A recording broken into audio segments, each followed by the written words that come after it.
How to subtract decimals? So, ang rule natin sa subtraction ng decimals, same lang din ng addition. So, first step, align the decimal point. And then, subtract na parang whole numbers na lang. Okay, so let's try number 1. 11.2513 minus 9.1327. So, pagtapatin lang natin. So, we have 11.2513. Yan yung nasa taas. Minus 9.1327. So, kailangan yung decimal point nila ay magkatapat. So, we have 9.1327. Then, subtract na natin. So, kompletuhin na muna natin yung taas para dire-diretso yung pagsasubtract natin. I-borrow na natin lahat. So, 3 minus 7. So, hindi pwede, no? So, gawin natin itong 13. Yung 1 ay magiging 0. Tapos 0 minus 2, hindi pwede. So, gawin na natin itong 10. Borrow 1 from 5. Yung 5 magiging 4. So, okay. Pwede nang isubtract. Pwedeng isubtract. So, itong, yan. So, pwede lahat isubtract directly.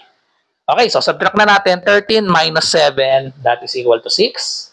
10 minus 2, that is equal to 8. 4 minus 3, that is equal to 1. 2 minus 1, another 1. Itapat ang decimal point.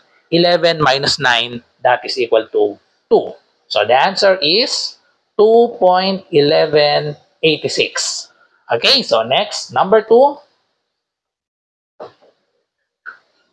Number 2, paano naman kapag 1 decimal place lang yung nasa una natin, yung unang number, yung pangalawang number, yung isa-subtract, 3 decimal places. Okay, so we have 520.2 minus 34.163. So, magkatapat dapat ang decimal point, 34.163.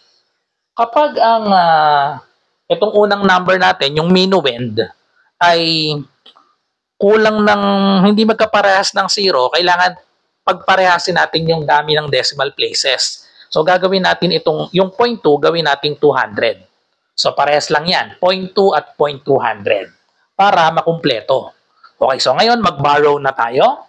So itong 0, borrow 1 from 0, magiging 10 ito. Tapos itong 0, syempre nag-borrow 1 din dito, magiging na lang itong 9. And then yung 2 ay magiging 1. So mag-borrow na rin tayo dito. So 0, gawin natin 10. Borrow 1 sa 2, magiging 1 ito. Tapos 1 minus 3, hindi pwede, no? So gawin na natin, borrow 1 ulit. Tapos yung 5, magiging 4. So ayan, pag kumpleto na, pwede na tayong magsimula sa left. Kasi kumpleto na yung task natin. Pwede nang isubtract lahat directly. So bring down na lang natin itong 4. 11 minus 3, that is 8. 10 minus 4, we have 6. Itapat ang decimal point. 1 minus 1 is 0. 9 minus 6, we have 3. And then 10 minus 3 is 7. So the answer is 486.037.